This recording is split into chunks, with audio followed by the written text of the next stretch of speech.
যে ভারতের হাত ধরে স্বাধীনতার স্বাদ পেয়েছিল এক দেশ, সেই ভারতের বিরুদ্ধেই হচ্ছে বিদ্বেষ। সেই বিদ্বেষের চাষ অবশ্যই বুঝতেই পাচ্ছেন গোটা দেশ অর্থাৎ বাংলাদেশ, যাকে নিয়ে আজকে কথা বলছি। আর কেনই বা বাংলাদেশ নিয়ে কথা বলছি তা আপনারা ইতিমধ্যেই জানেন। গতকাল রাতে ভারত সরকারের এক নির্দেশিকা পণ্য আমদানির ক্ষেত্রে স্থলবন্দরে নির্দিষ্টভাবে প্রবল যে চাপ বাংলাদেশের এবার অন্দরে আবারও তৈরি হলো, তা হয়তো বলার অপেক্ষা রাখছে না। আজকে শুরু করছি হাল্লা বল। আমি মণিময় রয়েছি আপনাদের সঙ্গে।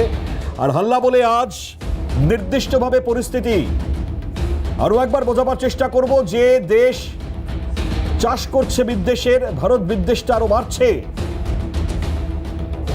যে দেশের ভারত বিদ্বেষ আরো বেড়ে গিয়েছে, ইনফ্যাক্ট যে দেশের প্রধান বন্ধু হতে চলেছে পাকিস্তান, আর পাকিস্তানকে যেভাবে ভারত উপযুক্ত জবাব দিয়েছে, যে প্রত্যাঘাত হয়েছে, এবং সেই প্রত্যাঘাতে একটা বিষয় ভারত স্পষ্ট করে দিয়েছে, জিরো টলারেন্স।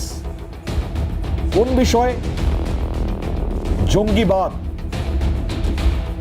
যদি কোনোভাবে কোনো আতঙ্কবাদী হামলা বা আতঙ্কবাদের সঙ্গে জড়িত কেউ বা কারা যদি ভারতের দিকে কোনো নজর দেয়, তাহলে তাতে জিরো টলারেন্স স্পষ্ট হয়েছে আরো একবার। এবং আপনারা জানেন যুদ্ধের যে আবহ বা পরিস্থিতি ভারত এবং পাকিস্তানের সঙ্গে, ভারতের প্রত্যুত্তর দেওয়ার আগে ভারত বাংলাদেশের সম্পর্ক যেভাবে একের পর এক মন্তব্য উঠে এসেছিল, যেভাবে একের পর এক হুমকি উঠে এসেছিল বাংলাদেশের তরফ থেকে। আমরা যদি পুরনো সময়গুলোতেও ফিরে যাই, আপনারা দেখেছেন যেভাবে হিন্দুদের ওপর অত্যাচার, যেভাবে ইংলিশ যুদ্ধ, যেভাবে ভারত বা বাংলা দখলের ডাক, উত্তর পূর্বে কুনজর, পাকিস্তানের সঙ্গে দোস্তি, তো এক এক করে সেই ছবিগুলো আমরা জানি পরিস্থিতি কোন জায়গায়। আর সেই আবহে দাঁড়িয়ে চীনের সঙ্গে দোস্তি, আবারও সেই চিকেন নেকের সামনে বাংলাদেশ যে বিমান ঘাঁটি তৈরি করবার পরিকল্পনা করছে, সেটাও নাকি আমরা গুপ্তচর বৃত্তি বা যারা ইতিমধ্যে ইন্টেলিজেন্স রিপোর্ট অনুযায়ী চীন আবার ঘুরে গিয়েছে রিসেন্ট, সেই ছবিও জানতে পারছি আমরা গোয়েন্দা সূত্র মারফত। তো আজকে ভারত সরকার উপযুক্ত যে জবাব দিল নির্দিষ্টভাবে, তার তো ডেফিনেটলি তার পেছনে অনেকগুলো ব্যাকগ্রাউন্ড বা রিজন রয়েছে। যেভাবে মোহাম্মদ ইউনূসের অন্তর্বর্তী সরকার এক এক করে যে ভাষায় বা যে ধরনের ব্যবসা বাণিজ্য নিয়ে মন্তব্য করা শুরু করেছিল, উত্তর পূর্ব ভারত সহ সংলগ্ন বিভিন্ন জায়গা নিয়ে যে ধরনের মন্তব্য সামনে আসছিল, তাতে আখেরে লসটা কোন জায়গায় আপনাদেরকে একটু বলি। 2023-24 অর্থ বছর, যেখানে বাংলাদেশ থেকে ভারতে প্রায় $157 কোটি জিনিসপত্র এসেছিল, এই সব কিছুর মধ্যে রেডিমেড পোশাক, প্রক্রিয়াজাত খাদ্যদ্রব্যই বেশি ছিল। আর তাতেই যদি কোপ পড়ে যায়, তাহলে ব্যবসায় যে কোপ পড়বে তা বলাই বাহুল্য। আর এই কোপ পড়তে চলেছে। যে নিষেধাজ্ঞা আরোপ করা হয়েছে, তাতে উদ্বেগ বেড়েছে বাংলাদেশের অন্দরে ব্যবসা নিয়ে। আমি একটুখানি দেখাইও আপনাদেরকে। ইনফ্যাক্ট আমরা যে নির্দেশিকা এই মুহূর্তে দেখাচ্ছি, তাতে আপনারা দেখতে পাচ্ছেন যেখানে দাঁড়িয়ে পোশাক, প্রক্রিয়াজাত খাবার, প্লাস্টিকের জিনিসপত্র, কাঠের আসবাব, রং, কিছুই আর আমদানি করা যাবে না। তবে ভারত হয়ে নেপাল, ভুটান যেতে কোনো সমস্যা নেই। ভারতের এই সিদ্ধান্তে স্বাভাবিকভাবেই সে দেশের ব্যবসায়ীদের মাথায় হাত, তাই উদ্বেগের ছবি ধরা পড়েছে। কেন্দ্রের বাণিজ্য শিল্প মন্ত্রকের অধীনে থাকা বৈদেশিক বাণিজ্য দপ্তর যে তালিকা দিয়েছে, তাতে এই মুহূর্তে আপনাদেরকে দেখাচ্ছি আমদানি নিষিদ্ধ, কোন পথে নিষিদ্ধ, কি কি নিষিদ্ধ, কি করা যাবে কি করা যাবে না। একেবারে ঘুর পথে তাহলে আসুন, সোজাসুজি আর নয়।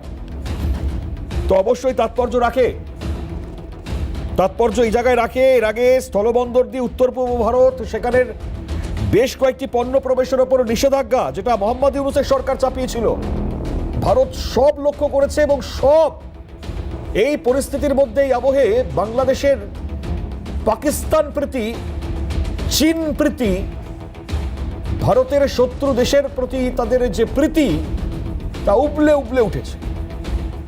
একেবারে স্ট্রেট ফরওয়ার্ড নজর। আর তাই সেই জায়গা থেকে দাঁড়িয়ে স্ট্রেট ফরওয়ার্ড উপযুক্ত অ্যান্সার, কোথায় যাবে এর পরবর্তী পরিস্থিতি বাংলাদেশের। আমরা আজকে এই পরিস্থিতি নিয়ে আলোচনা করব। এর মধ্যেও ইন দ্য মিন টাইম অনেকগুলো বিষয় যা সংযুক্ত হবে, সেগুলো আমরা ধীরে ধীরে আলোচনায় আসবো। যারা আজকে আমাদের সঙ্গে উপস্থিত রয়েছেন এই মুহূর্তে স্টুডিওতে এক এক করে পরিচয় করাই। আমাদের সঙ্গে রয়েছেন আন্তর্জাতিক সম্পর্ক বিশেষজ্ঞ দেবাশিস নন্দী। দেবাশিস বাবুকে স্বাগত জানাবো। আমাদের সঙ্গে রয়েছেন শুভাশিস ব্যানার্জি, কূটনৈতিক বিশেষজ্ঞ। শুভাশিস দা স্বাগত। আমাদের সঙ্গে রয়েছেন বিজেপি মুখপাত্র মণিকাঞ্চন পাল। মণিকাঞ্চন দা স্বাগত। আজিজুল বিশ্বাস অধ্যাপক উপস্থিত। আজিজুল দা স্বাগত। শুভাশিস ব্যানার্জি, তাকে দিয়ে শুরু করবার চেষ্টা করব আমরা। কিছুক্ষণের মধ্যে বাংলাদেশ থেকেও আমাদের এই মুহূর্তে রয়েছেন উপস্থিত মোহাম্মদ আনোয়ার হোসেন। পরিচয় করাই। স্বাগত আনোয়ার সাহেব, পররাষ্ট্র এবং রাজনৈতিক বিশ্লেষক বাংলাদেশের তরফ থেকে। আচ্ছা, আমি যেহেতু পেয়ে গেলাম আনোয়ার সাহেবকে, কিছুক্ষণ আগে সমস্যা হচ্ছিল আনোয়ার সাহেবকে ধরতে, তো আমি একটু আনোয়ার সাহেবকে দিয়ে শুরু করবার চেষ্টা করি। সাহেব কি বলবেন? মানে আমি শুরুতে একটু আপনার কাছে এটাই রাখি, অবস্থা যেটা এই মুহূর্তে চলছে, যে নিষেধাজ্ঞা ভারত আরোপ করেছে, কেন করতে হলো ভারতকে? বুঝতে পারছেন কারণটা?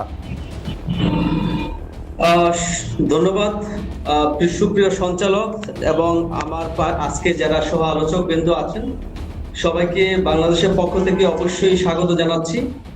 আমি শুরুতেই আসলে আজকে যে এই সংবাদ এই জন্য প্রস্তুত ছিলাম না ব্যক্তিগতভাবে। আচ্ছা, কারণ হচ্ছে আমরা দীর্ঘদিন থেকে এবং দীর্ঘ দশক থেকে, বা আমরা যদি স্বাধীনতা পূর্ববর্তী বা পরবর্তী সময়ে মনে করি, তাহলে ভারত বাংলাদেশের যে মৈত্রী ছিল সে মৈত্রীর জন্য এটা একটা চপাটে ঘাত আমি মনে করি। এবং বাংলাদেশ অবশ্যই এখানে ক্ষতিগ্রস্ত হওয়ার অনেক সম্ভাবনা তৈরি হয়েছে। তো আমি মূলত আমরা মনে করতে চাই যে ভারত বাংলাদেশে আজকের যে এই যে সম্পর্কে অবনয়ন, এই অবনতির কারণ হচ্ছে বাংলাদেশে এখন যে রাজনৈতিক অপচর্চা চলছে, অর্থাৎ বাংলাদেশে যারা এখন রাজনৈতিক নেতৃবৃন্দের হাতে ক্ষমতা না থাকার কারণে যারা নপুংস, যারা ছোট মানুষ, যারা রাজনীতি বোঝে না, অর্থনীতি বোঝে না, যারা আবেগী হয়ে ভারত বাংলাদেশের মাঝে একটি সম্পর্কে অবনতির দিকে তারা নিয়ে যাচ্ছে। বিশেষ করে এই ছোট ছোট যে ছাত্র উপদেষ্টা যারা আছে, তারা ছাত্র উপদেষ্টা না হয়ে তারা যদি আপামর জনসাধারণের পাশে থাকতো এবং যাদের দেশ পরিচালনার অভিজ্ঞতা আছে, সাবেক যাদের যাদের যাদের পলিটিশিয়ান যারা ছিল, যারা অভিজ্ঞ রাজনীতিবিদ ছিল, অর্থনীতিবিদ ছিল, তাদের মাধ্যমে যদি আজকে আমাদের দেশটি পরিচালিত হতো, তাহলে আমার মনে হয় ভারত বাংলাদেশের সাথে যে সুদীর্ঘকালের যে মৈত্রী, সেটির জন্য আজকে এই চপাটেঘাত হতো না। কারণ হচ্ছে আপনি দেখেন যে 5 আগস্ট পরবর্তী সময়ে সরকারের উপদেষ্টা, বিশেষ করে যারা ছাত্র উপদেষ্টা রয়েছে, তাদের যে অসংলগ্ন আচরণ, তাদের যে অযাচিত কথাবার্তা, এই কথাবার্তাগুলোর কারণে বাংলাদেশের আর ভারতের মাঝে যে সম্পর্ক, সেগুলো দিন দিন কিন্তু অবনতি হচ্ছে। সেজন্য দীর্ঘমেয়াদী যদি আমরা চিন্তা করি, অর্থনীতি যদি ক্ষতিগ্রস্ত চিন্তা করি, তাহলে বাংলাদেশের জন্য এটি অবশ্যই একটি খারাপ বার্তা আমি মনে করি। তবে যে বিষয়টি হয়েছে সেটা হচ্ছে, কিছুদিন আগে বাংলাদেশ ভারত থেকে কিছু পণ্য আমদানির ক্ষেত্রে কিছু ব্যান দিয়েছিল, নিষেধাজ্ঞা দিয়েছিল। সেক্ষেত্রে আজকে প্রতিহিংসা অথবা প্রতিবাদ স্বরূপ ভারত সরকার সেটি করেছে। যদিও কিছু কিছু ক্ষেত্রে আমরা দেখেছি যে, যেমন আপনার ভারতের যে আপনার নবাসীবা এবং কলকাতা বন্দর, সেখান থেকে কিন্তু কিছু পণ্য আমদানি রপ্তানি করা যাবে, এবং কিছু কিছু পণ্য যেগুলো ভারত হয়ে নেপাল এবং ভুটানে প্রবেশ করবে, সেখানেও কিছু আপনার ফ্লেক্সিবিলিটি আছে। এগুলো অবশ্যই ভালো। অর্থাৎ সম্পূর্ণভাবে আমাদের নিষেধাজ্ঞা না দিয়ে কিছু কিছু জায়গায় আমাদেরকে বুঝিয়ে দিয়েছে, যদি আমরা এর পরবর্তীতে যদি এক্সাজারেট করি, অর্থাৎ বাড়াবাড়ি করি, তাহলে আমাদের জন্য আরো খারাপ কিছু বার্তা এখানে অপেক্ষা করবে। একদম আমার ব্যক্তিগত মত। ঠিক। আনোয়ার হোসেন যেটা বলছেন অত্যন্ত তাৎপর্যপূর্ণ। আমি শুভাশিসদার কাছে আসবো, তার পরবর্তীতে দেবাশিসদার কাছে আসবো। তবে শুভাশিসদার কাছে আমার এটাই প্রশ্ন যে, মানে এর আগেও তো বহু ধরনের বক্তব্য আমরা পেয়েছি, মানে ডুজ অ্যান্ড ডোন্টস ভারতের ক্ষেত্রে তারা আবার নিষেধাজ্ঞা আরোপ করবার চেষ্টা করেছে। আমার প্রশ্ন হচ্ছে, কোনো নির্বাচিত সরকার বিদেশ নীতি নির্ধারণ করতে পারে কি? বড় বড় লেকচার ইতিমধ্যে শুনতে পাচ্ছিলাম, আর পাকিস্তানের সঙ্গে ভারতের এই জায়গায় রিপ্লাই দেওয়ার পর এখনো পর্যন্ত সেই পাকিস্তানের সঙ্গে সখ্যতা বা চীনের সঙ্গে সখ্যতা, সেটাও আমরা দেখতে পাচ্ছি। তো আমার কাছে এটাই প্রশ্ন, কিভাবে সম্ভব হচ্ছে, এখনো তারা কিভাবে করতে পারছে, সাহস পাচ্ছে? দেখুন, ক্রেশে বাচ্চা দেখে অনেকেই অফিস টফিস করে। এবার ক্রেশে যারা বাচ্চাদের দেখাশোনা করে, তারা দীর্ঘদিন এটা করতে করতে নিজেদের মা বাবা বলে মনে করতে শুরু করে। এটা তাদের মানসিক প্রবলেম নাকি বাচ্চাটার একটু বড় হয়ে যাওয়ার একটা সিম্বল, দুটোই বোঝা খুব কঠিন। আমার কথা, এখানে নোবেল প্রাইজ পেয়েছে বলেই তাকে মাথায় তুলে রাখার কোনো দরকার নেই। সেটা বাংলাদেশের পক্ষে কনগ্রাচুলেশনস, আমাদের দরকার নেই। আমাদের কাছে নোবেল প্রাইজটা কোনো স্পেশাল একটা প্রাইজ না, আমাদের ভারতবর্ষে প্রচুর ওরকম আছে। সুতরাং এবার বুঝে নেওয়াটা দরকার। এবার লেটস কল স্পেড আ স্পেড।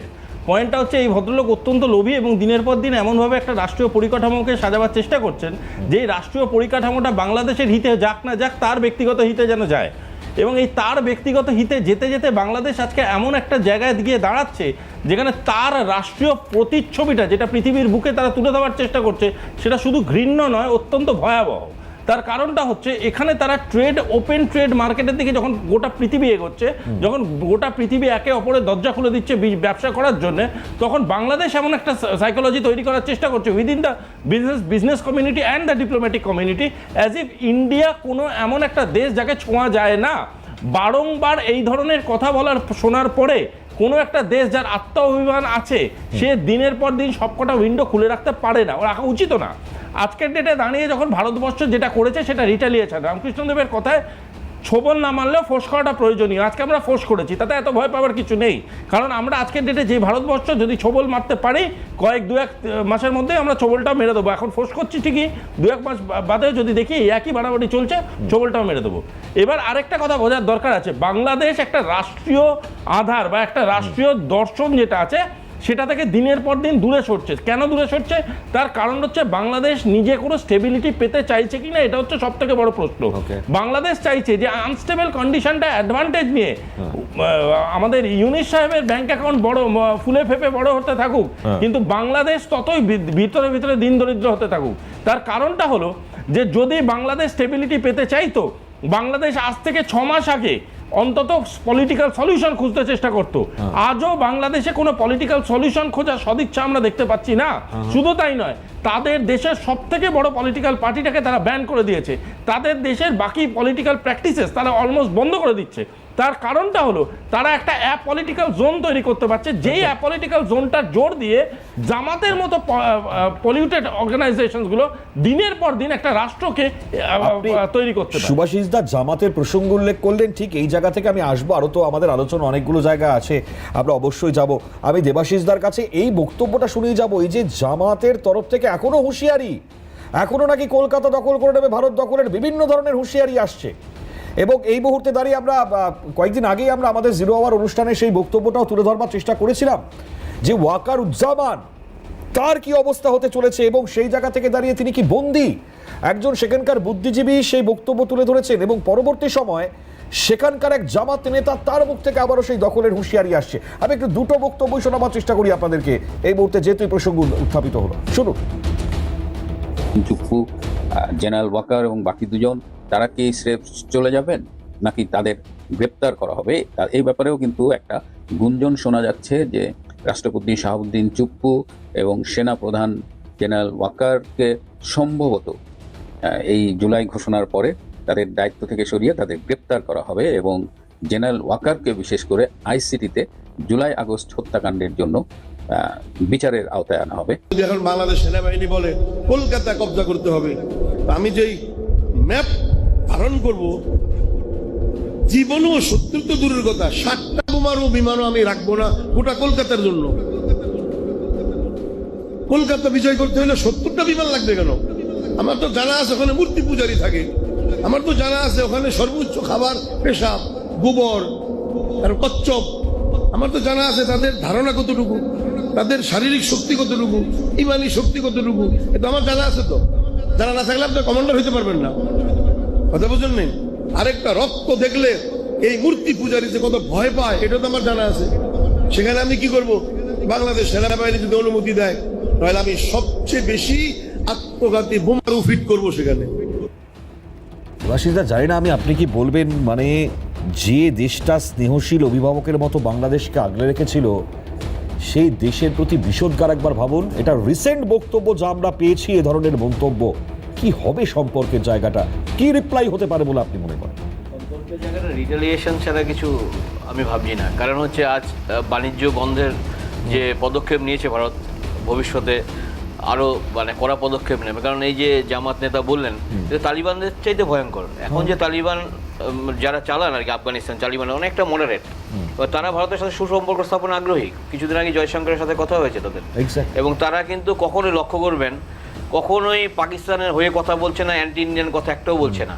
ঠিক আছে, এই যে জামাত যারা বাংলাদেশ তৈরি হয়েছিল শেখ মুজিবুর রহমানের দ্বারা, এবং তিনি একটা দেশ মানে স্বাধীনতার পরে একটা সেকুলার সংবিধান করেছিলেন, অ্যাকোমোডেটিভ একটা কনস্টিটিউশন, এবং সে একটা এমটি ঝুড়ি থেকে আস্তে আস্তে মুজিবুর রহমান চেষ্টা করেছিলেন আর্থিক দুর্দশা দূর করতে। তারপর তার অ্যাসোসিয়েশনের পরে বাংলাদেশ রাজনৈতিক যে ডামাডোলের মধ্য দিয়ে যায় এরশাদ, তার পরবর্তী বিএনপি হাসিনার মধ্য দিয়ে এখন বাংলাদেশের যে ইকোনমিক গ্রোথটা কিন্তু একটা ভালো জায়গায় চলে গেছিলো। আন্ডার ডেভেলপ কান্ট্রি থেকে ডেভেলপিং কান্ট্রিতে গেছিলো, 6 থেকে 7 পয়েন্টের মধ্যে থাকতো ইকোনমিক গ্রোথ, সেটা 3.6-এ নেমে এসছে। তো এই যে জামাতপন্থীরা যারা বলছে যে একটু আগে গ্লোবালাইজেশনের কথা বলছিলাম আমরা, গ্লোবালাইজেশন তো উন্মুক্ত অর্থনীতি, সেখানে উন্মুক্ত অর্থনীতি সেখানে হয় যেখানে একটা উন্মুক্ত সমাজ থাকে। এটা আবদ্ধ সমাজে পরিণত হয়েছে যেখানে ওই মানে একটা র্যাডিক্যালাইজেশন ঘটছে, সেখানে তো বিনিয়োগ হবে না। এবং বিনিয়োগ কোথায় হবে? যে এত সন্ত্রাসবাদীদের আক্রমণ হয়েছে সেখানে তো বিনিয়োগকারীরা যথেষ্ট সিকিউর হবে না। যেমন পাকিস্তানে চায়নারা অনেক বিনিয়োগ করেছে, এখন সিকিউর ফিল করছে না, অনেক চাইনিজ ইঞ্জিনিয়ারও মারা গেছে অনেক প্রজেক্টে। তো বাংলাদেশ এই যে মানে বাংলাদেশের যে আপনার গার্মেন্টস শিল্প এবং কিছু ম্যানুফ্যাকচার ইন্ডাস্ট্রি আছে, ম্যানুফ্যাকচারিং ইন্ডাস্ট্রিজ, সেগুলো ভবিষ্যৎ নষ্ট হয়ে যাচ্ছে। এবং এই বাণিজ্য বন্ধের হুমকি ভারত শুধু দিল না, কার্যকরী করলো। ফলে আগামী দিনে যেটা হবে, অন্য দেশ যারা বাংলাদেশে বিনিয়োগ করছে তারা এই মৌলবাদীদের ভাষণ শুনে বাংলাদেশে বিনিয়োগ থেকে বঞ্চিত হবে। এবং যেই দেশে কোনো নিয়ন্ত্রণ নেই, অর্থাৎ যেই সরকার চলছে, মোহাম্মদ ইউনূস যথেষ্ট শিক্ষিত ব্যক্তি বলে জানতাম, নোবেল লরিয়েট, কিন্তু তিনি যেইভাবে নিজের গদি বাঁচানোর জন্য যেভাবে এই ধরনের অর্বাচীন লোকদের বক্তব্যকে সমর্থন করছেন, তাদেরকে নিষেধাজ্ঞা আরোপ করছেন না, বক্তব্যে লাগাম দিচ্ছেন না, এতে দেশের ইমেজ যে খারাপ হচ্ছে। যে এই যে একটা হটকারী মানুষজন যে ভারতের শক্তি সম্পর্কে জানে না, ভারতের মানুষের গোবর খায় আর গোবর খেয়ে থাকে, গোমূত্র খেয়ে থাকে। তো ভারতের সেনাবাহিনী থেকে শুধুমাত্র ওরা তো জানেই না ভারতের সেনাবাহিনীতে কটা রেজিমেন্ট আছে, কারা চালায়। এবং ভারত আমি শুধু বাংলাদেশে তো 6টা মাত্র সেনাঘাঁটি মানে অ্যাক্টিভ। ভারতের যে উত্তর পূর্ব ভারতে যে কটা আছে তার 1/4 তো গোটা বাংলাদেশে নেই। তো এরা তো জানেই না বাংলাদেশের ক্ষমতা, ভারতের ক্ষমতা কত। সেই ক্ষমতা না জেনে, তুল্যমূল্য বিচার না করে, আরেকদিকে হচ্ছে তাদের ধারণাই নেই ভারতের অর্থনীতি কোন জায়গায় আছে, ভারতের টেকনোলজিক্যাল অ্যাডভান্সমেন্ট কোন জায়গাতে আছে। বলে এই ধরনের মূর্খ অর্বাচীন লোকজনদের যে প্রশ্রয় দিয়ে মোহাম্মদ ইউনূস দেশের মানুষকে কালিমালিপ্ত করছেন। ফলত বাংলাদেশের বুদ্ধিজীবীদের একটা কিন্তু গুরুত্বপূর্ণ ভূমিকা ছিল এতদিন। দেখবেন মানে স্বাধীনতার আগে ঠিক 2 দিন আগে 14ই ডিসেম্বর একাধিক বুদ্ধিজীবীদের মেরে দিয়েছিল। জানে বাংলাদেশের বুদ্ধিজীবীরা কত তুখোর, জ্ঞান সম্পন্ন। পাকিস্তান বুদ্ধিজীবী শূন্য করতে চেয়েছিল, এবং কাদের মদতে করেছিল? এই যে লোকগুলো বলছেন জামাত নেতা, এদের মদতে পাকিস্তান সেনারাদেরকে মেরেছিল। ফলে বাংলাদেশ যদি বুদ্ধিজীবীহীন একটি দেশ হয়, তাহলে এই ধরনের মানে যে র্যাডিক্যাল ফোর্স তারা যা খুশি করতে পারবেন, বক্তব্য রাখতে পারবেন। ফলত এই বক্তব্য যদি চালায়, তাহলে বাংলাদেশের মানুষই যদি 1% টিকে থাকে বুদ্ধিজীবী লোক, তারাই এদেরকে আবার বিপ্লব ঘটিয়ে তাড়িয়ে দেবে। এবং সুতরাং বাংলাদেশের সাধারণ লোকদের বুঝতে হবে, যেভাবে এরশাদকে তাড়িয়েছেন গণবিপ্লবের মধ্য দিয়ে, ঠিক আছে, এবং সেইভাবে কিন্তু এই ধরনের মানে মোল্লাতন্ত্র যেই ধরনের র্যাডিক্যাল ফোর্স, তাদেরকে তাড়াতে হবে এই গণবিপ্লবের মাধ্যমে। নাহলে বাংলাদেশের যে স্বপ্ন মুজিবুর রেখেছিলেন, পরবর্তী সাধারণ বাংলাদেশের মানুষ আন্দোলনের মধ্য দিয়ে, অনেক চেষ্টার মধ্য দিয়ে বাংলাদেশকে একটা আর্থিক দিক দিয়ে স্থিতিশীলতা দিয়েছিলেন, কিছুটা গণতন্ত্রের স্থিতিশীলতা দেখেছিলেন, সেটা কিন্তু একদম ধূলিসাৎ হয়ে যাবে। সুতরাং মোহাম্মদ ইউনূস যদি এটা না করেন, তাহলে বাংলাদেশের লোক তাকে ছাড়বে না, ক্ষমা করবে না। শেখ হাসিনা হেলিকপ্টার পেয়েছিলেন, তার কিন্তু হেলিকপ্টারও জুটবে না। এই হচ্ছে অবস্থা হতে চলেছে আগামী সময়টা। আনোয়ার সাহেবের কাছে আসবো, তার আগে আরো 2 বক্তা আমাদের সঙ্গে রয়েছেন। আমি ছোট্ট করে আনোয়ার সাহেবের কাছে গিয়ে তারপরে আমি পরবর্তী 2 বক্তার কাছে আসবো। তার আগে ফিরলাম বিরতির পর। আমি যেমনটা বলছিলাম, আনোয়ার সাহেবের কাছেই আসবো, কারণ আমরা যে রীতিমতন বক্তব্য শোনালাম তা ভয় ধরানোর মতন, মানে ভয় ধরানোর মতন বলতে মানে হাস্যকর বলবো না, ভয় ধরানোর মতন, মানে তাদের দেশের লোকেদেরই ভয় ধরবে কিনা এই মন্তব্য শুনে আমরা জানি না। আমাদের অন্ততপক্ষে হাসি পায়। আবারও বলছি, আমরা মন খুলে হেসেছিলাম সেদিনের বক্তব্য শুনে, কলকাতা দখল করে নেব, সেই পর একের পর এক মন্তব্য ছিল। আবারও এই জামাতের মতন কিছু মানুষ তারা আবার এই মন্তব্য করছেন, গোমূত্র কি সমস্ত ধরনের মন্তব্য। আমি আনোয়ার সাহেব ঠিক এই জায়গা থেকে আপনার কাছে প্রশ্ন, যে এখনো এই মন্তব্য উঠে আসছে, একটা ব্যক্তি নির্ভর না কোনো নির্বাচিত সরকার, সে বসে ব্যক্তির সত্তায় দাঁড়িয়ে একখানা জায়গাকে কন্ট্রোল করছেন আর দেশের মানুষের ক্ষতি করে যাচ্ছেন, আবার এ ধরনের মন্তব্য উঠে আসছে ভারত বিরোধী। তাহলে ভারতের আর কি করা উচিত? বলছিলেন এই মুহূর্তে স্ট্রাইক করা উচিত, ভারতের বিভিন্ন মানুষজন বলছেন বাংলাদেশের এগেনস্টে। ধন্যবাদ প্রিয় সঞ্চালক। আসলে আমি শুনতেছিলাম দীর্ঘক্ষণ থেকে, এটি কারেকশন আছে। এই যে আপনি বললেন যে উনি জামাত নেতা, কিন্তু আসলে এই যে আপনার যে ন্যারেটিভস গুলো, এখান থেকে আপনাদের বেরিয়ে আসতে হবে। আপনাদের কিন্তু সুস্পষ্ট সাংবাদিকতা করতে হবে। তিনি কি জামাত নেতা কিনা, তিনি কিন্তু জামাত নেতা নন। আমরা স্ক্রিনে দেখাচ্ছি তিনি- সাহেব, দেখতে পাচ্ছেন আপনি। না না না, তিনি জামাত নেতা নন। আপনি আচ্ছা। খোঁজ খবর নিয়ে দেখেন, আমরা বাংলাদেশে রাজনীতির উপর আমরা পড়াশোনা করি, তিনি জামাত ইসলামের কেউ না। আর তার তিনি কে? জামাতের যারা রাজনীতি করে তার খুবই স্পষ্ট স্মার্ট লোকজন বাংলাদেশে জামাত ইসলাম করে, আমরা আপনারা খোঁজ খবর নিয়ে দেখেন, সবচেয়ে মডার্ন লোকজন জামাত ইসলাম করে। এরা হচ্ছে একটা সেক্ট, এটা হচ্ছে ইসলামিক একটা সেক্ট, যারা এরা জামাতকেও পছন্দ করে না। এই লোকগুলো জামাতকে পছন্দ করে। আপনি ধরে রাখুন, মনে করেন উপদেষ্টা পরিষদে মাহফুজ আলম, এই মাহফুজ আলম দেখেন কিছুদিন আগে ভারতের কিছু অংশকে বাংলাদেশের মানচিত্রের ভিতরে ঢুকে দিয়েছিল, যেটি অবজেকশনেবল ছিল। একজন সরকারে থাকা কোনো ব্যক্তি, কোনো উপদেষ্টা যদি আরেকটি দেশের আরেকটি দেশের অংশকে বাংলাদেশের মানচিত্রে ঢুকিয়ে দেয়, তাহলে তার বিরুদ্ধে এর আগে তো অপোজ করা হয়নি, হঠাৎ এখন অপোজ করা হলো পাকিস্তানের এগেনস্টে স্ট্রাইক দেখে ভয়ে থরহরি কম্প হওয়ার পর ইউনূস সরকার করলো, অন্তর্বর্তী সরকার। না, আমি একটু বলি, হ্যাঁ, বলুন। সেটা হচ্ছে দেখেন, এই মাহফুজ বলুন। আলমে আমি বক্তব্যের জন্য বিরোধিতা করেছিলাম, কারণ সরকারের অংশীজন হয়ে তিনি ভারতের কিছু কিছু অংশকে বাংলাদেশের মানচিত্রের ভিতরে দিতে পারেন না। সেজন্য এরকম ছোট ছোট যে শিশু উপদেষ্টাদের অবশ্যই এর বিরুদ্ধে ব্যবস্থা কোথায়? এই নেতাকে আপনি চেনেন ব্যক্তিগতভাবে, আমি যদি ধরেও নি, কারণ আপনি পলিটিক্স বলছেন বাংলাদেশের, স্বাভাবিক আপনি আপনার দেশের পলিটিক্স ভালো বুঝবেন। এই ব্যক্তির বিরুদ্ধে কোনো ব্যবস্থা হয়েছে? অন্তর্বর্তী সরকার নিয়েছে? কে এই ব্যক্তির একটু পরিচয় আমাদের দিন না।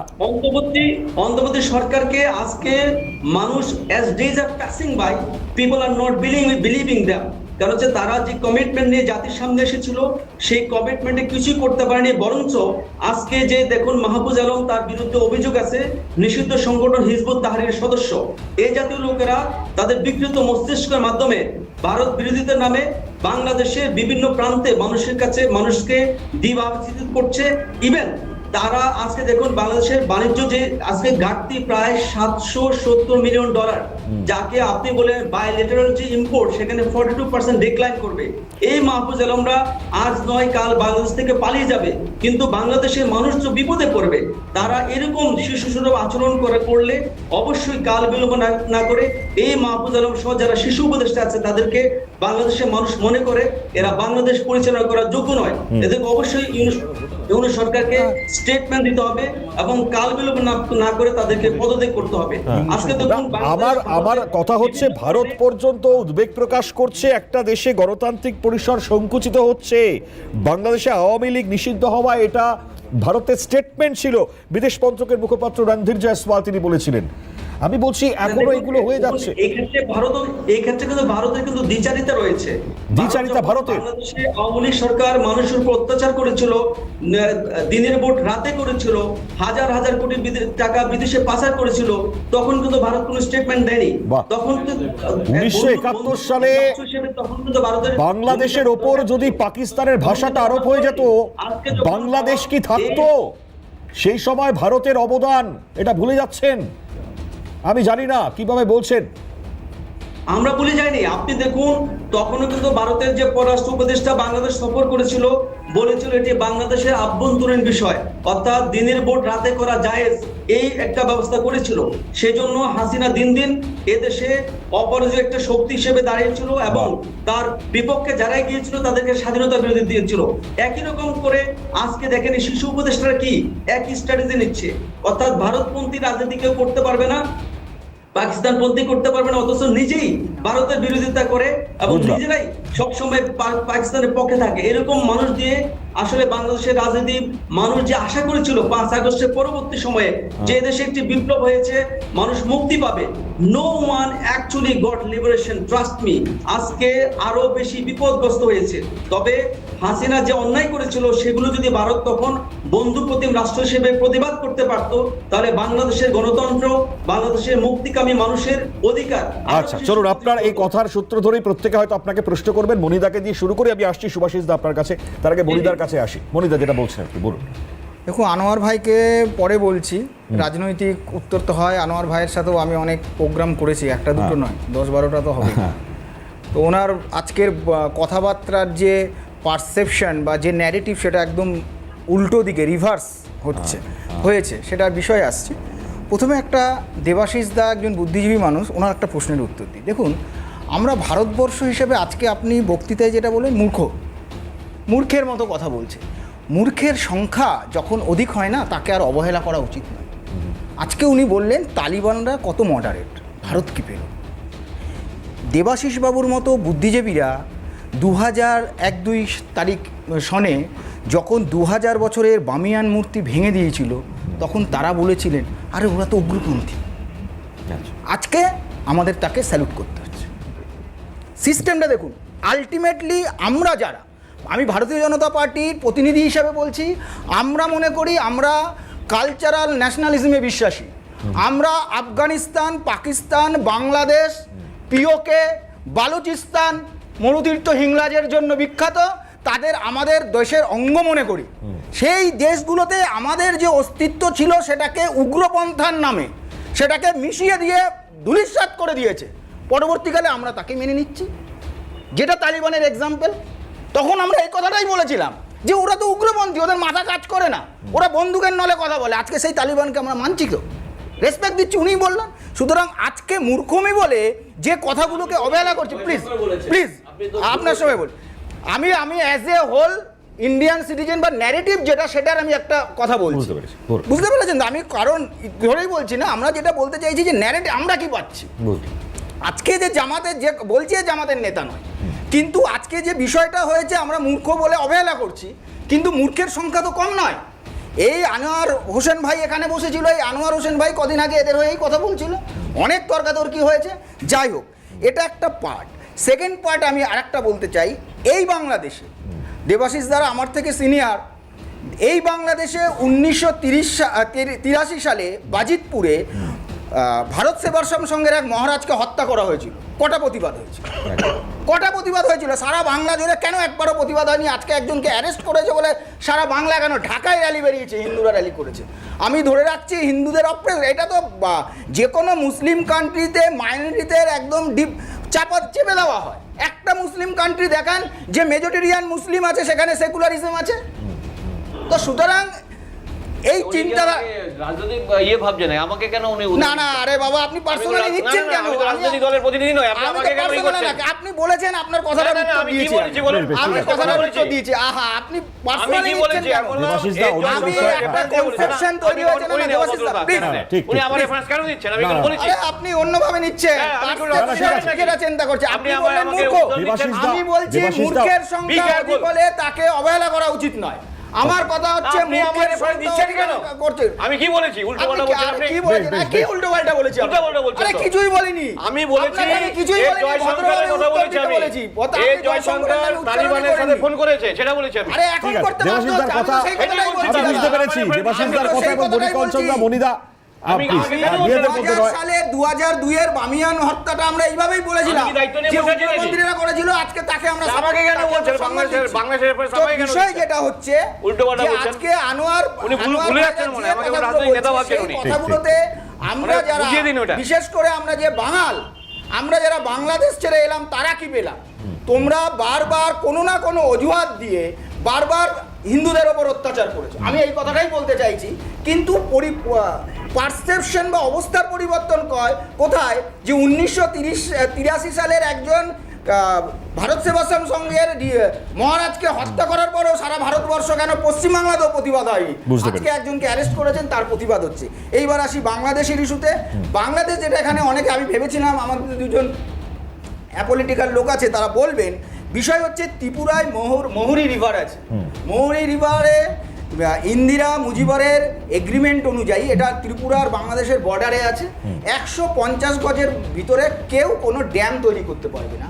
বাংলাদেশের এত দুঃসাহস, সেটার 150 গজ নয়, 50 গজের মধ্যে ড্যাম তৈরি করছে। একটা ড্যাম তৈরি করতে গেছে সেটা 10 গজের ভেতরে, মানে ভারতবর্ষকে টাইট দেবে, পিছন থেকে হাওয়া দিয়েছে। অ্যাকচুয়ালি ব্যাপারটা কি বলুন তো? আমি ধর্মকে সাইডে রেখেই বলছি, এলআইসি আর ইসলাম ধর্মে এই দুটোকে ওরা খুব কাজে লাগায়। এলআইসি দেখবেন জন্মের আগে কিছু পাবেন না, মৃত্যুর পরে। আর ঠিক ইসলাম জন্মের আগে কিছু পাবেন না, কিছু লোককে তাদেরকে বুদ্ধি দেখিয়ে তুমি মৃত্যুর পরে এইভাবে ওইভাবে করে ব্রেন ওয়াশ করে তাকে ইউটিলাইজ করা হয়, যেটা পাকিস্তান করছে, যে অ্যান্টি ইন্ডিয়া পারসেপশন তৈরি করে রাজনীতির ভিত তৈরি করা, সেটা বাংলাদেশ করতে গিয়ে। ঠিকই না, জান্নাত যদি পেয়ে যেত এরকম ধরনের ঘটনা ঘটে তাহলে তো হয়ে যেত। আচ্ছা বলুন সংক্ষিপ্ত একদম সংক্ষিপ্ত। কিন্তু সেটা করতে গিয়ে এইবার চীন হাওয়া দিয়েছে, কারণ এদের ব্যাকআপ দিচ্ছিল ইউএসএ, ইউএস এর গদি পাল্টে গিয়ে এদের ব্যাকআপ বন্ধ হয়ে গিয়েছে। ইউএসএ ক্লিয়ার করে দিয়েছে ভারত যা ভাববে সেটাই করবে, আমরা এর সাথে নেই। ফলে এরা চীনের সাথে গেছে, কিন্তু পাকিস্তানের সাথে রিসেন্ট কেসে চীনের যত এয়ারক্রাফট জেট সেইগুলো ধ্বংস হয়েছে, এবং অ্যামিউনিশন যে বিজনেস তৈরি হয় সেই বিজনেস কিন্তু চীনের ডাউন হয়েছে।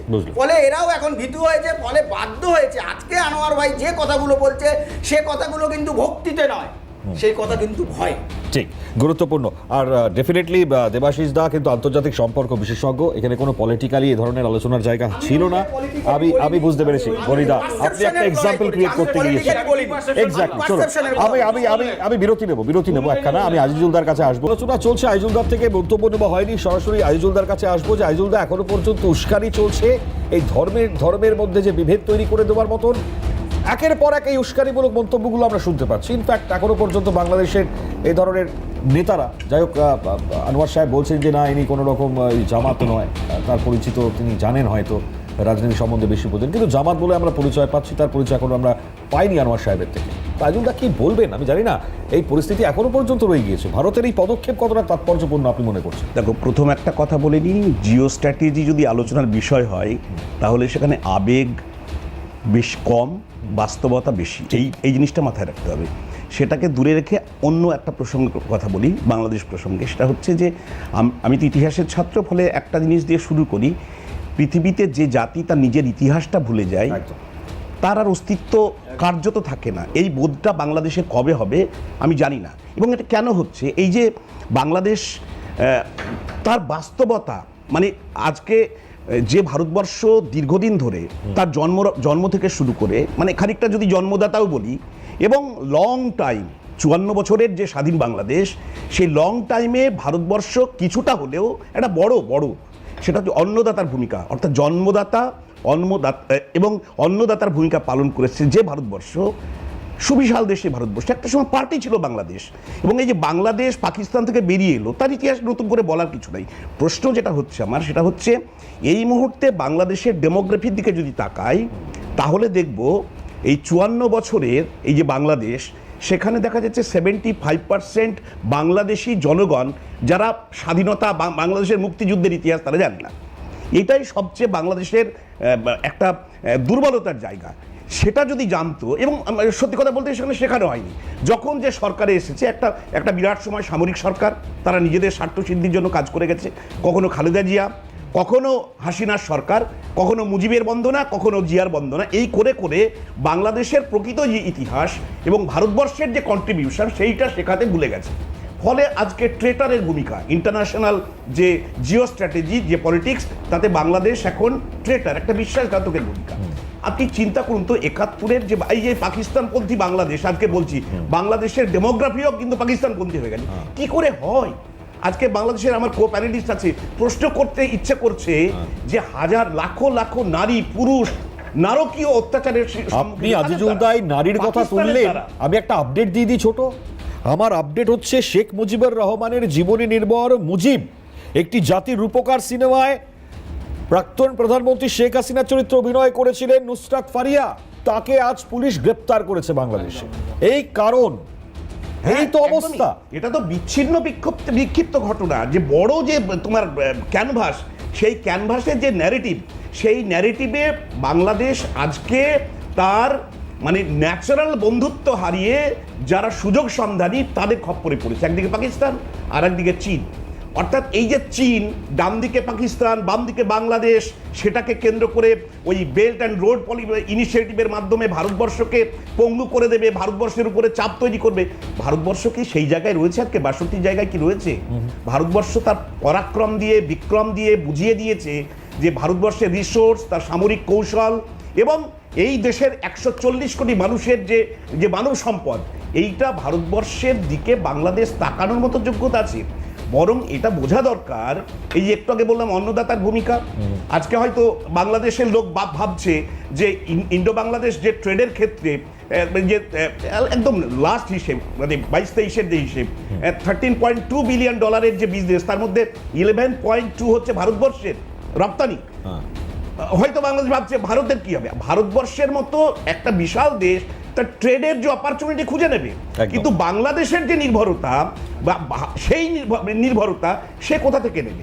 চীন থেকে নেবে, শ্রীলঙ্কা। এবং খুব তাৎপর্য যে রেডিমেড পোশাক যার উপর সবথেকে বেশি বাংলাদেশের জায়গা। আমি যে কথাটা বলছি, তাই চীন যে পলিসি নিয়েছে, ঋণ কূটনীতি, অর্থাৎ ওই যে ডেট ট্র্যাপ ডিপ্লোম্যাসি, তার মাধ্যমে বিভিন্ন দেশ কি মানে তাদের অবস্থা কি, সে গ্রিস থেকে শুরু করে শ্রীলঙ্কা, পাকিস্তান, তাদের ভূমিকা, এই শিক্ষা থেকেও যদি বাংলাদেশ শিক্ষা না নেয় তাহলে বাংলাদেশের বিপদ আছে। আর একটা বিষয় হচ্ছে, আমি এখনই বলবো বাংলাদেশের মানুষকে, আমি বাংলাদেশের মানুষকে এই কারণে শ্রদ্ধা করছি, 52 থেকে ভাষা আন্দোলন, অর্থাৎ নিজের ভাষা রক্ষার জন্য যে বাংলাদেশ বুকের রক্ত ঢেলে দিয়েছিল, সেই প্রতিবাদী বাংলাদেশ, যে প্রতিবাদী বাংলাদেশ পাকিস্তানের নারকীয় অত্যাচারের বিরুদ্ধে তারা মাথা উঁচু করে দাঁড়িয়ে সংগ্রাম করেছিল, লক্ষ লক্ষ তারা মানুষের জীবনের বিনিময়ে বাংলাদেশ অর্জিত হয়েছিল, সেই বাংলাদেশ আবার নতুন করে বিপ্লব, গত বছরের যে জুলাই বিপ্লব, সেই জুলাই বিপ্লব ব্যর্থ বিপ্লব। এবং আমি বলবো এই মুহূর্তে বাংলাদেশের সামনে সবচেয়ে বড় দায়িত্ব হচ্ছে বাংলাদেশের জনতার,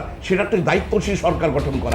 অর্থাৎ বাংলাদেশের ভবিষ্যৎ এই মুহূর্তে যদি দায়িত্বশীল সরকারের হাতে না যায়, এবং সেই দায়িত্বশীল সরকার বলতে অবশ্যই আমি নির্বাচিত সরকারকে বলছি, এই নির্বাচিত সরকার না আসলে এই ভুইফোর, যার সঙ্গে কোনো মাটির টান নেই, একটা এনজিও গভর্নমেন্ট যারা চালাচ্ছে, একেবারে ব্যক্তি নির্ভর একখানা মানে অন্তর্বর্তী সরকার তার নিজের স্বার্থ চরিতার্থ করছে এবং এই জায়গায় দাঁড়িয়ে এই ধরনের পরিস্থিতি তৈরি করছে। আমি সুভাষিসদার কাছে আসবো, দেবাশিসদার কাছে আসছি তার পরবর্তীতে। সুভাষিসদার ঠিক এই জায়গায় আমি যেটা কিছুক্ষণ আগে এক্সাম্পল টানছিলাম, আমরা তো দেখছি সোশ্যাল মিডিয়ায় বিভিন্ন ধরনের এরকম মহিলাদের ওপর অত্যাচারের ছবি আমরা দেখেছি, পেটানো হচ্ছে রাস্তার মধ্যে। আর এই মুহূর্তে দাঁড়িয়ে যারা বলছিলাম, এই নুসরাত ফারিয়া, তার ওপর যেভাবে গ্রেপ্তারির খবরটা সামনে আসছে, কি না শেখ হাসিনার চরিত্র অভিনয় করেছিলেন বলে, এবং আমার দেশের সাথে বা আমার বাংলার সাথে সম্পর্ক রয়েছে বলে তাকে এই ধরনের করা হলো, কি যাচ্ছে? দেখো, একটা জিনিস বোঝার খুব প্রয়োজনীয়তা আছে। জানেন বাংলাদেশের সবথেকে বড় অস্ত্রটা কী ছিল যদি পৃথিবীতে পেনিট্রেট করতে হতো? সেটা হলো কালচারাল ডিপ্লোমেসি। এই কালচারাল ডিপ্লোমেসি বাংলাদেশের ন্যাচারাল একটা প্রোডাক্ট। এই জিনিসটাকে নিয়ে বাংলাদেশ অনেক তাড়াতাড়ি পৃথিবীকে পেনিট্রেট করতে পারতো। বাংলাদেশ সেটা করতে পারলো না। কেন করতে পারলো না? তার কারণ সেই অস্ত্রটাই তারা বিক্রি করে দিল এমন লোকেদের হাতে যারা তার ভ্যালুই দিতে পারলো না, যারা জানেই না তার প্রয়োগটা কীভাবে হয়। এবং তার জন্য আজকের ডেটে দাঁড়িয়ে আপনাদের মধ্যে তর্ক হয় নজরুল বড় না রবীন্দ্রনাথ বড়। তার জন্য আপনাদের মধ্যে তর্ক হয় যে মুজিব বড় না মুজিবের পরে যারা এসে তার মুজিবের মূর্তি ভেঙেছে তারা বড়। আপনাদের এখনো বুঝতে পারছেন না আপনারা যে আপনারা যে কালো অন্ধকারের দিকে নিজেদেরকে যত্নশীলভাবে নিয়ে এগিয়ে যাচ্ছেন, সেই কালো অন্ধকারের পরে আর পথ নেই, গাড্ডায় পড়তে চলেছেন। এবং এই গাড্ডা থেকে যদি কেউ আপনাদের বাঁচাতে থাকে তার দিকেই সব থেকে বড় পিঠটা করে দাঁড়িয়েছেন আপনারা। এবং আপনাদের আজকের ডেটে বোঝা দরকার, জনগণ মনোনতি যে লিখেছে সেই লোকটা দাঁড়িয়ে যদি বাংলাদেশের গানটা না লিখতো, তাহলে আপনারা হয়তো কোনোদিন নিজেদের রাষ্ট্র হিসেবে চিহ্নিত করতে পারতেন না।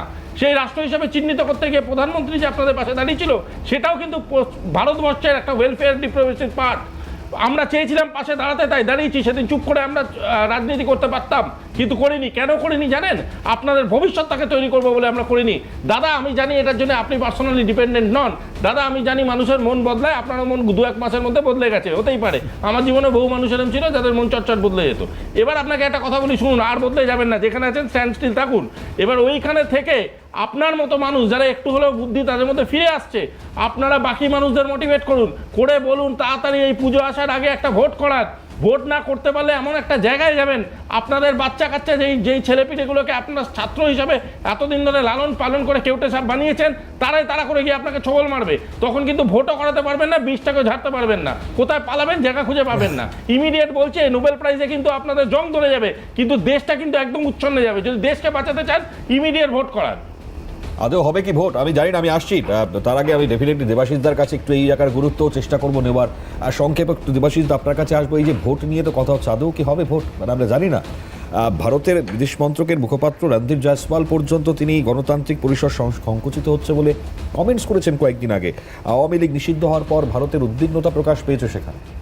হ্যাঁ দেখুন, বাংলাদেশে ভোট হবে কি না এটা বড় লাখ লাখ টাকার প্রশ্ন। কারণ এর আগে শুধু ভারত নয়, মার্কিন যুক্তরাষ্ট্র সমেত ইউরোপের বিভিন্ন দেশও উদ্বেগ প্রকাশ করেছে যে দ্রুত সেখানে গণতান্ত্রিক উপায়ে ভোট হোক এবং স্থায়ী সরকার হোক, এবং সেখানে যাতে সেই সরকারের একটা অ্যাকোমোডেটিভ পলিসি গ্রহণ করে। কারণ আমরা জানি যে 5 আগস্টের পরে কি ঘটেছে বাংলাদেশে, সংখ্যালঘুই শুধু নয়, যারা আওয়ামী লীগ বা সরকারি সমর্থক ছিল তাদের উপর কি নির্মম অত্যাচার ধেয়ে এসছে এবং সাধারণ বুদ্ধিজীবীদেরও মারা হয়েছে, এবং যারা সংস্কৃত মনস্ক মানুষজন সেখানেও তারা আক্রান্ত হয়েছেন, এবং ইতিহাস বদলানোর একটা প্রক্রিয়া চলছে বাংলাদেশে। অর্থাৎ সে জাতির মানে অস্তিত্বকে বজায় রাখার জন্য এবং রাজনৈতিক স্থিতিশীলতা আনার জন্য একটা ভোট হওয়া দরকার। কিন্তু বাংলাদেশ চট করে ভোট হওয়ার সম্ভাবনা নেই, এটা ইউনিসের বিভিন্ন মানে কাজকর্ম দেখেই প্রমাণিত। কারণ তিনি চাইছেন এই যত মানে অস্থিতিশীলতা থাকবে সেই সুযোগে তিনি বাংলাদেশের মানে মৌলবাদী শক্তিকে একটু উস্কে নিজের আখের গোছাবেন, যেটা সুভাষিসদা বলেন। এর সাথে আমি যোগ করছি, কারণ এই মুহূর্তে ভোট হলে যে সমস্যা হবে, বাংলাদেশে আবার রাজনৈতিক প্রতিরোধ হবে। কারণ এই মানে কিছুদিন আগে মানে আওয়ামী লীগকে ব্যান করে দেওয়া হয়েছে, কারণ আওয়ামী লীগের সমর্থকদের জেলে ঢোকানো হয়েছে, কিছু সমর্থক বাইরে রয়েছেন, তারা আবার বাইরে আসবে। বাংলাদেশ চাইছে কি মুহূর্তে পাকিস্তানের সঙ্গে কি তারা কি চাইছেন একসাথে হয়ে যাই আমরা? না, সেটা হয়তো চাইছেন না, সেটা টেকনিক্যাল সমস্যা হচ্ছে। কিন্তু পাকিস্তানের যে কালচার, মিলিটারি কালচার এবং পাকিস্তানের যে অগণতান্ত্রিক সংস্কৃতি, সেটা বাংলাদেশে ঢুকে গিয়েছে। না, ইতিমধ্যে তো ব্যবসা বাণিজ্য করবে বলে নাকি তারা বন্দরও চেয়েছেন যে আমরা করতে পারছি না। পাকিস্তান কিছুদিন আগেই পাকিস্তান থেকে বহু বছর আগে জাহাজ যাত্রা শুরু হয়ে গেছে, করে দিয়েছে।